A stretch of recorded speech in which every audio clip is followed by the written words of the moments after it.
Mais de 4 décadas desde sua morte, e Bob Marley continua sendo o mais representativo ícone do reggae.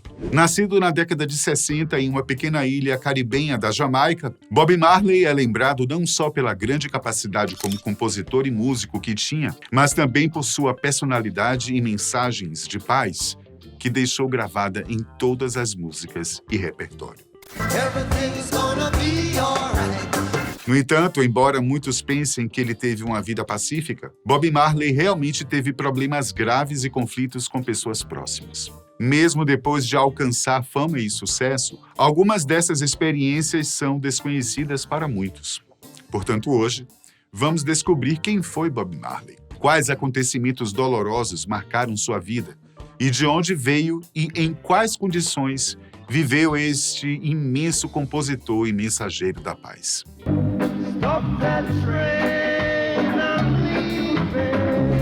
Bob Marley é um dos artistas de reggae mais famosos da história, com mais de 75 milhões de discos vendidos. Além disso, serviu como grande símbolo para o movimento religioso Rastafari e para seu país de origem, a Jamaica. Em 2021, quando completava 40 anos de sua morte, a revista Rolling Stone separou 5 curiosidades sobre a lenda do reggae. E vamos trazer algumas delas para refletir sobre a trajetória deste grande artista.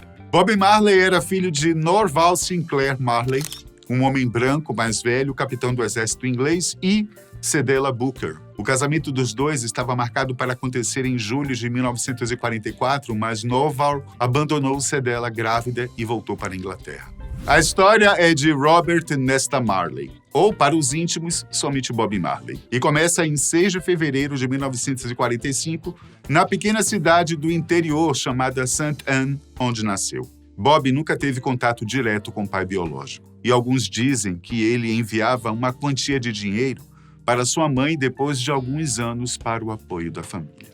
Outras fontes dizem que Marley chegou a ver seu pai poucas vezes depois do seu nascimento e que Norval Marley estava de passagem por Kingston, a mando do governo britânico, quando conheceu a mãe de Bob quando ela tinha apenas 16 anos e ele aproximadamente 60. Posteriormente, a mãe de Marley se casou com Todd Livingstone e Bob se tornou muito amigo do filho dele, Bunny. Assim foi o começo do artista na música. Ele e seu meio-irmão criavam guitarras feitas de lata e tentavam tocar as músicas vindas dos Estados Unidos. Morador de uma cidade do interior, na infância, era responsável pelos afazeres rurais como ordenhar o rebanho, cultivar horta e, nos momentos de folga, aprender um pouco sobre música com os parentes mais velhos. Há relatos de que ele também teve influência da família materna na música. Outra curiosidade que marcou a infância de Marley foi o seu tom de pele. Pelo fato de ser descendente de inglês, ele era chamado de Garoto Vermelho pelos moradores na província de St. Anne. A infância e juventude de Bob Marley não é muito diferente da correria de muitos jovens negros espalhados pelas periferias de nosso Brasil, com poucas oportunidades e com condições de vida complicadas. Aos 5 anos, ele se mudou com a família para Trench Town, uma comunidade composta por favelas localizada no subúrbio da capital Kingston, na Jamaica. Bob teve 2 passagens neste subúrbio, aos 5 e aos 12, quando junto da família permaneceu na capital, tendo em vista a busca por estabilidade financeira de sua mãe e padrasto, e onde mais tarde se aprofundou na música e se transformou no astro do reggae music. As curiosidades que marcam a primeira passagem por Trench Town são o último encontro com o pai biológico e o abandono da escola, voltando assim para St. Anne, cidade onde nasceu. Até que no final dos anos 50, quase um adolescente, Bob Marley retorna para Trench Town e começa a trilhar o seu próprio caminho.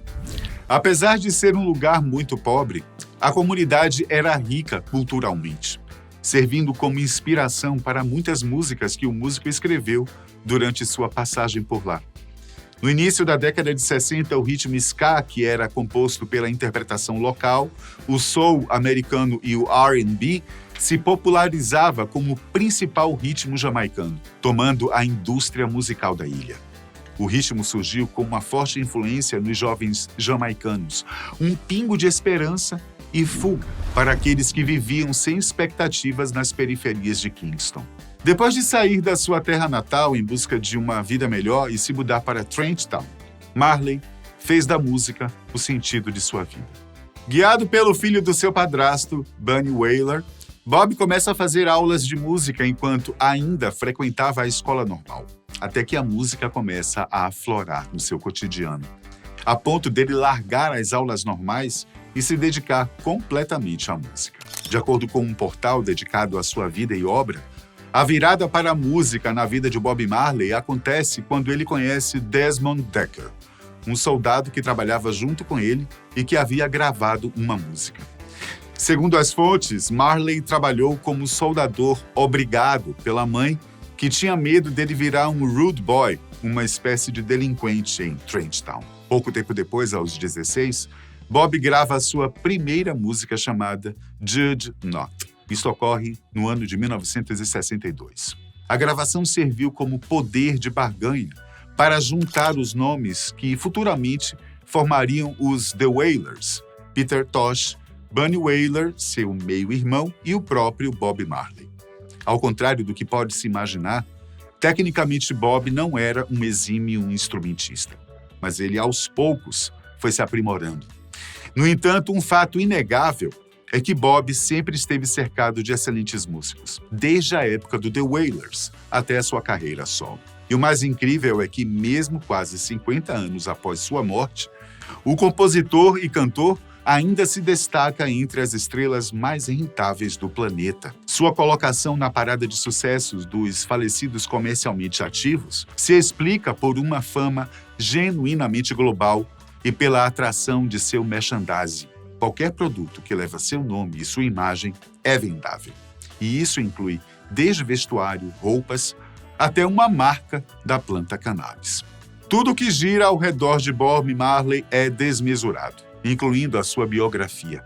Há cerca de 500 livros sobre a estrela. Uma curiosidade é que boa parte dessa lenda da música se baseia em fábulas e até em mal-entendidos. Só que isso não faz sentido no caso da Jamaica, onde, segundo o ditado local, não encontrarão fatos e sim versões. O jornal El País, inclusive, faz uma alusão às tantas invenções das gravadoras locais que multiplicavam as versões das melhores canções de sucesso de Marley, frequentemente a partir de uma mesma gravação, para arrecadar mais divisas. O periódico ressalta que, geralmente, o que nos é contado de Bob Marley requer correção e revisões históricas. A matéria do jornal El País ainda traz à luz que a própria existência do mito do reggae costuma ser representada como uma metáfora do colonialismo, pois o grande equívoco é dizer que seu pai biológico era um oficial britânico branco que engravidou uma garota local. Isso porque, na verdade, Norval Marley era também jamaicano de nascimento, que se tornou um engenheiro militarizado durante a Segunda Guerra Mundial. Outro mito é que diziam ainda que Cedella Booker não foi uma mãe modelo, que não teria tomado conta o suficiente do garoto. Mas ela e o filho levaram uma vida dura, com vários enfrentamentos juntos. E antes de se casar com um norte-americano, ela manteve uma relação complicada com o pai de Bunny Wailer, de quem falamos anteriormente. Na fase adulta, Bob contou com diversos apoios para sobreviver, mesmo tendo prestígio como músico. Sua viúva, Rita, lembra de dias em que precisava esconder sua nudez enquanto a única roupa que tinha secava. E falamos da vida compartilhada de alguém que tinha certa reputação como músico. Imagina só. Para termos uma ideia do desespero que Bob Marley viveu nessa época, ele chegou a imigrar aos Estados Unidos e trabalhou em fábricas da DuPont e da Chrysler. No entanto, a possibilidade de ser convocado para combater no Vietnã fez com que ele retornasse ao Caribe. O movimento Rastafari surgiu na Jamaica, nos anos 20, pelos escravos e descendentes de negros, com o objetivo de união da raça negra e de uma vida simples. Já Rastafari é a divindade máxima do movimento Rasta, sendo responsável por guiar e instruir os caminhos de cada devoto. Assumindo a religião Rastafari como modelo de vida, Bob Marley assume algumas particularidades desta filosofia e religião, como a ingestão de frutos e vegetais e de tudo que vier da natureza, em oposição à ingestão de animais mortos e da ausência do consumo de álcool. Sem contar os tão marcantes dreadlocks, que viraram a assinatura do cantor. Na música One Love, de 1965,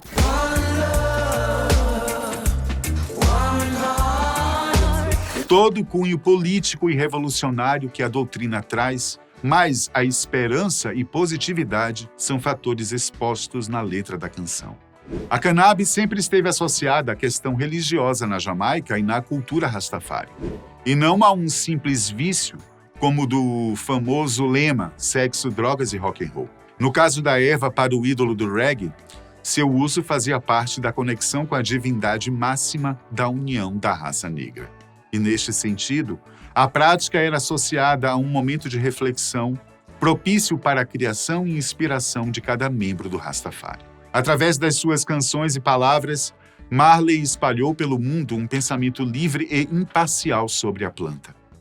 Uma informação imprescindível é que a utilização sacramental da planta da cannabis é datada de milhares de anos, pois as religiões da Índia e da China incorporaram-na nas suas crenças místicas pelas suas capacidades medicinais. É por isso que há uma influência nas culturas hindus e pan-africanas, desdobrando na ligação dos Rastafaris à marihuana. O movimento do Rastafari baseia-se na ideia de que o líder etíope Haile Selassie, também conhecido como Ras-Tafari, antes de subir ao trono, se dizia pertencer a uma dinastia descendente do rei bíblico Salomão e, portanto, era considerado um Messias. Então, para a cultura Rastafari, o efeito da planta consiste na expansão da consciência, além de melhorar a ligação interior e aproximar os devotos de Jah a seu Deus. O cantor ficou reconhecido principalmente por suas letras, que falavam de assuntos como o empoderamento negro e a luta contra o racismo. Porém, se engana quem pensa que a primeira profissão do astro do reggae foi a música. Como falado anteriormente, Bob chegou a trabalhar como soldador assim que saiu da escola. E quando passou uma temporada nos Estados Unidos, trabalhou em uma multinacional americana como ajudante. Mas um fato importante é que ainda criança, Marley era um menino que lia mãos. Isso mesmo. O que dizem é que Bob Marley era tão certeiro quando lia as mãos que conseguia muitas moedas com esta prática de adivinhação e previsão para as pessoas. E durante muito tempo da sua infância, ele tirou um troco lendo as mãos e, por sua perspicácia e prestígio em sua cidade natal, até depois do sucesso de suas músicas, ele ainda era procurado para trabalhar com a leitura de mãos. É por isso que alguns dizem que Marley, com essa experiência, futuramente passaria a ler o coração das pessoas, através de suas músicas e composições. Em suas apresentações, podemos colher e nos inspirar pelo seu jeito simples e sutil de passar mensagens de paz e positividade. O jornalista e colecionador americano Roger Stephens, considerado um dos melhores biógrafos de Bob Marley, explica o fenômeno com base em uma teoria espiritual. Em seu livro Tantas Coisas para Dizer, muitos dos entrevistados que conheceram o astro do reggae music retratam-no como uma figura arquetípica do mito cristão. Uma criança que nasce pobre, filho de um homem branco e de uma mulher negra, discriminado por brancos e negros, que se torna uma pessoa profundamente espiritual, um líder natural e também, por que não, um profeta. Stephens compara seus espetáculos ao vivo com as reuniões de gospel, associando o cantor como um pregador, sempre acompanhado de um coro feminino. Em 1963, quando tinha 18 anos, Marley juntou-se a Bunny Wailer e Peter Tosh para formar os Wailing Wailers, aos quais se juntaram Junior Braithwaite e as vocalistas de apoio Beverly Kelso e Cherry Smith. Após lançarem o single Simmer Down, uma canção de ska que retratava as gangues de rua de Kingston, pouco tempo depois mudaram seu nome para The Wailers e alguns anos mais tarde tornaram-se Bob Marley and The Wailers. Com este projeto, Bob foi para a Inglaterra em 1972 e assinou contrato com a pequena editora Island Records, propriedade de um amante da música jamaicana, que vivia em Londres, chamado Chris Blackwell. O empresário afirma que lhe deu 4.000 libras para gravar um disco. E afirmou que nunca pensou que fosse conseguir alguma coisa com essa primeira gravação do disco. Porém, 4 meses depois, o grupo incendiou o mercado da música com Catch a Fire, que viria a ser o primeiro álbum de Bob Marley and the Wailers na Europa e o Big Bang da lenda do reggae music. As primeiras 20.000 cópias do vinil original de 1973 foram desenhadas pelos artistas Rod Dyer e Bob Weiner, com uma identidade visual associada à marca de isqueiros Zippo. A capa do vinil era formada pela parte superior do isqueiro, que ao abrir-se, liberava espaço para o disco ser retirado da capa. Mas a tecnologia da época não permitia a sua produção em grande escala, e a proposta de design aumentaria significativamente o preço do disco. Dessa forma, a capa oficial das outras cópias acabou se tornando um retrato de Bob Marley. Em 76, Marley sobreviveu incrivelmente a uma brutal tentativa de assassinato contra ele e a sua banda. Em 3 de dezembro de 1976, pretensos assassinos invadiram a casa de Bob Marley e tentaram tirar a vida do cantor, sua esposa, presumivelmente em consequência da sua posição política pacifista numa Jamaica conturbada. Uma das 86 balas disparadas atingiu-o de raspão no peito e cravou no seu braço. O atentado aconteceu 2 dias antes do Smile Jamaica, um show gratuito organizado pelo primeiro-ministro jamaicano Michael Manley. E durante o ataque, Marley estava acompanhado de sua esposa Rita e do empresário Don Taylor. A apresentação teria o intuito de aliviar a tensão entre 2 grupos políticos rivais, e por isso suspeita-se que o ataque teve motivações políticas, já que muitos sentiram que o músico poderia estar fazendo um ato em apoio ao primeiro-ministro jamaicano. 2 dias após o tiroteio, com as feridas abertas, Bob apareceu com a sua banda no festival, onde tentou novamente apelar à paz.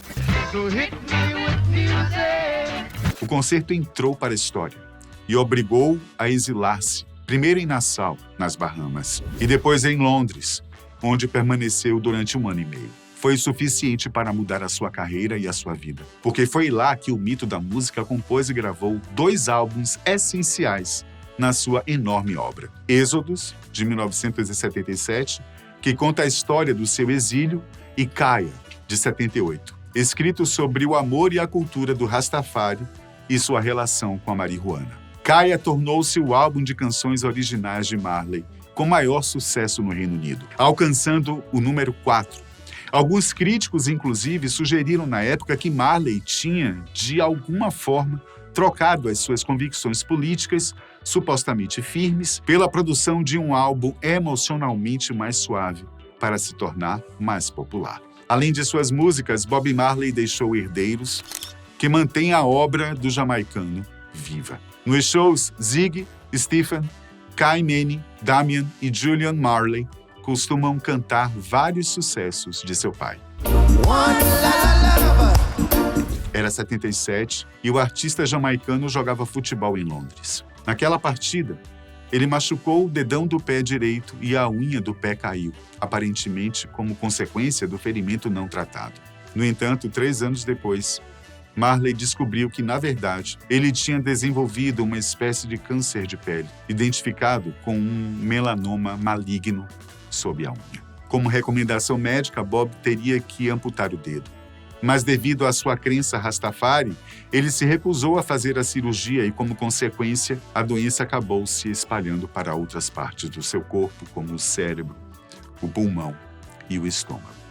Aos 36 anos, no dia 11 de maio de 1981, Bob Marley faleceu na cidade de Miami, no estado da Flórida, Estados Unidos. Ele foi enterrado em sua cidade natal, na Jamaica, e há quem diga que seu corpo foi colocado num mausoléu ao lado de uma guitarra Gibson Les Paul e uma Bíblia. Porém, a localização exata da sua sepultura ainda é um segredo.